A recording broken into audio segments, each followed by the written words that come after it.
Negative area in definite integral. Definite integral में negative area से क्या मुराद है, ये आज हम सीखेंगे।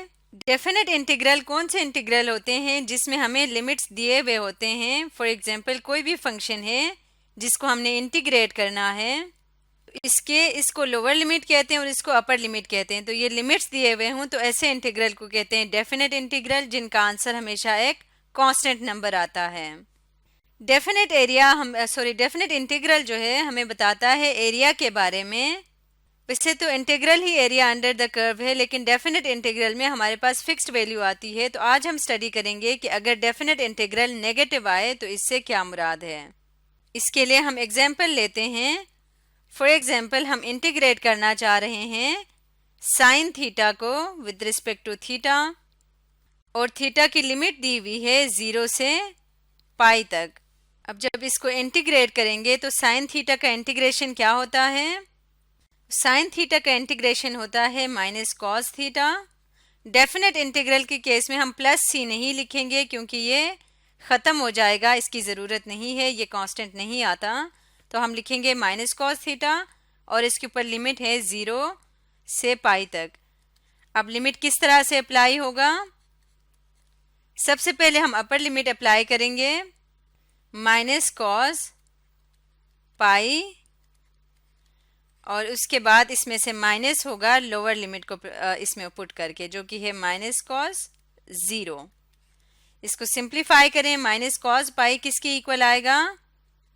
कॉस पाई आता है -1 के इक्वल, माइनस कॉस 0 भी 1 आता है। तो minus minus plus one which is equal to 2।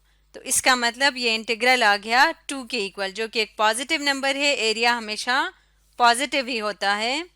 लेकिन अब हम अगर सेम इसी को इंटीग्रेट करते हैं, यहाँ पे इस तरफ में कर लेती हूँ, सेम इसी फंक्शन को अगर हम इंटीग्रेट करें और यहाँ पे लिमिट चेंज कर दें, साइन थीटा ही है, अगेन हमारा function sine theta D theta, और लिमिट हम पुट करते हैं पाई से लेके 2 पाई तक। इन दैट केस हम देखेंगे कि इसका क्या आंसर आता है।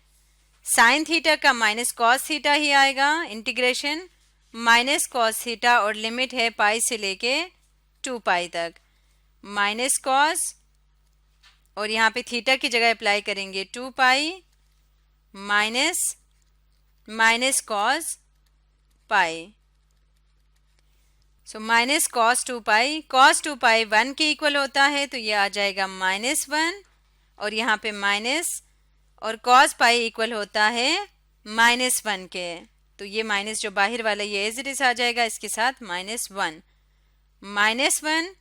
और ये आ जाएगा -1 विच इज इक्वल टू -2। तो इसका आंसर आया -2 के इक्वल।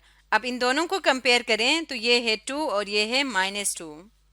तो इन दोनों एरियाज में न्यूमेरिक वैल्यू बिल्कुल सेम है, बल्कि यहाँ पे नेगेटिव एरिया है और यहाँ पे पॉजिटिव एरिया, सिर्फ यही डिफरेंस है। तो ऐसा क्यों आया है ये समझने के लिए हम ग्राफ देखते हैं। साइन थीटा का ग्राफ किस तरह से होता है।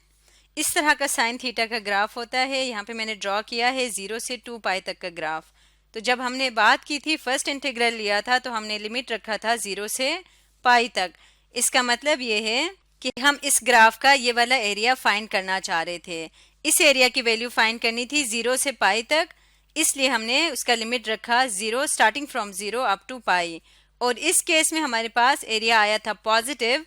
तो पॉजिटिव एरिया से मुराद ये है कि ये एक्स एक्सिस के ऊपर यानी अबव एक्स एक्सिस लाई करता है, इसलिए ये एरिया पॉजिटिव आया है। और सेकेंडली हमने कैलकुलेट किया था पाई से लेके 2 पाई तक, यानी कि ये वाला एरिया। तो ये वाला एरिया नेगेटिव क्यों आया, क्योंकि ये बिलो द एक्स एक्सिस है। तो डेफिनेट इंटीग्रल में जब एरिया नेगेटिव आता है, इसका मतलब ये होता है कि वो कर्व जो है उसका एरिया लाई करता है बिलो एक्स एक्सिस, और अगर पॉजिटिव आए तो इससे मुराद ये है कि वो अबव एक्स एक्सिस है।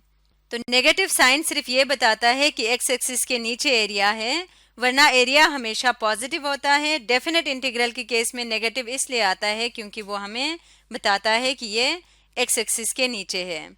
अब अगर हम देखें कि 0 से लेके 2 पाई तक अगर हम डेफिनेट इंटीग्रल फाइंड करें, उस केस में क्या आता है, फंक्शन वही है साइन थीटा, और इसके लिमिट हम रख लेते हैं फ्रॉम 0 टू 2 पाई। इसको कैलकुलेट करके देखते हैं। साइन थीटा का इंटीग्रल आएगा minus cos theta from 0 to 2 pi. Limit apply करते हैं, minus cos 0 minus cos 2 pi. अब माइनस कॉस 0 1 के इक्वल आता है, तो ये बन जाएगा -1, माइनस माइनस प्लस आ जाएगा और cos 2 पाई भी 1 के ही इक्वल होता है। तो 1 और 1 आपस में 1 और -1 कैंसिल हो जाएंगे, सो सम एरिया 0 आ गया है। एरिया अंडर द कर्व 0 के इक्वल है। इससे क्या मुराद है? इसका मतलब ये है कि जब हमने यहाँ से लेके यहाँ तक का एरिया फाइंड किया, तो जो टोटल एरिया आएगा अबव एक्स एक्सिस वाला और बिलो एक्स एक्सिस वाला, दोनों का टोटल एरिया किसके इक्वल आया? 0 के इक्वल आया है। तो ये 0 बताता है कि नेट एरिया 0 है। क्यों 0 है? क्योंकि अबव एक्स एक्सिस का पॉजिटिव था और बिलो एक्स एक्सिस नेगेटिव था, इसलिए सम अप होके वो 0 आ गया। तो इस तरह से हम डेफिनेट इंटीग्रल की मदद से area under the curve find कर सकते हैं। आज की वीडियो में हमने सीखा negative area in definite integral के बारे में।